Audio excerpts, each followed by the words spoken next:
Should you start and grow your business alongside your day job, or should you go all in? My name is Anna Lundberg. I'm the founder of One Step Outside, author of Leaving the Corporate 9 to 5, and host of the Reimagining Success podcast. And this is what I call the eternal question. I get asked it all the time from clients, from people in my Facebook group, from randoms on the street, and it's certainly something that I should have maybe considered back in 2013. Now, I quit my job without a backup plan. I had no idea of even whether I wanted to start a business, let alone what that business was. However, there was a specific context to that, which was that I was single without any obligations. I had a cheap flat that I was renting, no mortgage, no dogs, no children. I did actually have cats, which unfortunately I had to hand off, but that was also because I developed bad allergies, so it wasn't just because of quitting my job.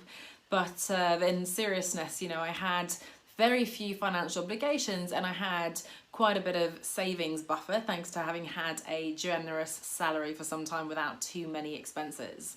So of course, the question of whether you should start your business during the little slots you have around your day job or if you should go all in, that question is very personal. It depends on your financial obligations, your family situation and so on. So it's impossible, I'm afraid, to give you a definitive answer. But there are some pros and cons. So if we take building a business alongside your day job, there are some pretty obvious benefits to having what we call a side hustle. So the most obvious one is that you have that additional income stream. So even if you never have any aspiration to go all in with your business, considering the situation we've had this year with COVID, with economic situation, the recession and so on, having a second income stream can be pretty useful to have that as an additional security, take the pressure off your day job and give you a bit more of a diversified portfolio. So diversifying your income, having that additional income stream, of course, is a benefit. If you do eventually want to go all in, building your side hustle is also going to allow you to explore your idea, make those connections, start earning money, and at least validate the idea to know that you can earn money once you do go all in.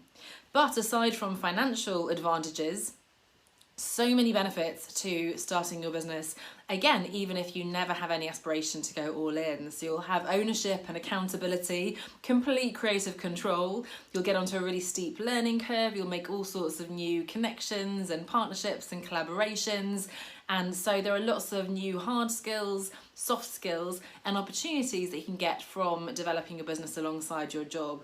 Ironically, it can also give you more energy, a stronger sense of purpose, and improve your work-life balance because suddenly you have this really interesting project that you're working on in your spare time. Now, I don't have to tell you that the disadvantages of this, of course, is that, hey, spare time? Anna, I don't have any spare time. So if you're already working full-time, you've got children, you've got hobbies, you've got fitness, health, family, whatever, then of course adding something to your plate can seem pretty difficult. Even in the short term, if you are able to squeeze in a little bit here and there, listen to a podcast, sign up to a course, message leads, brainstorm, whatever it is, there is a point at which you won't be able to work with any clients or more clients. Certainly if they have the same kind of office hours as you. If you're working a Monday to Friday job, then, excuse me, working with clients is going to be quite tricky. They're going to want to meet with you during those same hours.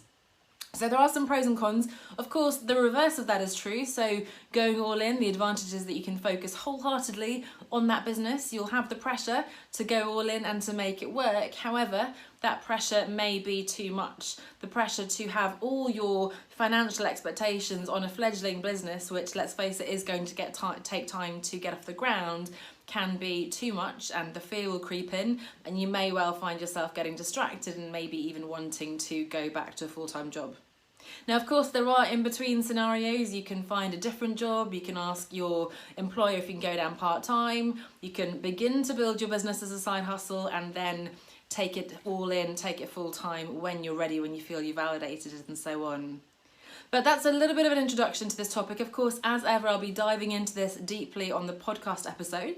Search Reimagining Success on your favourite podcast app, or you can go to reimaginingsuccesspodcast.com. That new episode will be coming out on Thursday, and we'll be exploring this question in the meantime on all my different channels, so do keep an eye out for that as well.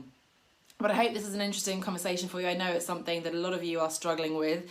As ever, I'd love to hear from you, so do send me a private message if you have any questions, if you'd like to get on a call as well to discuss your particular situation. Again, it is very personal. Thanks so much for watching, and I'll see you next week. Bye for now.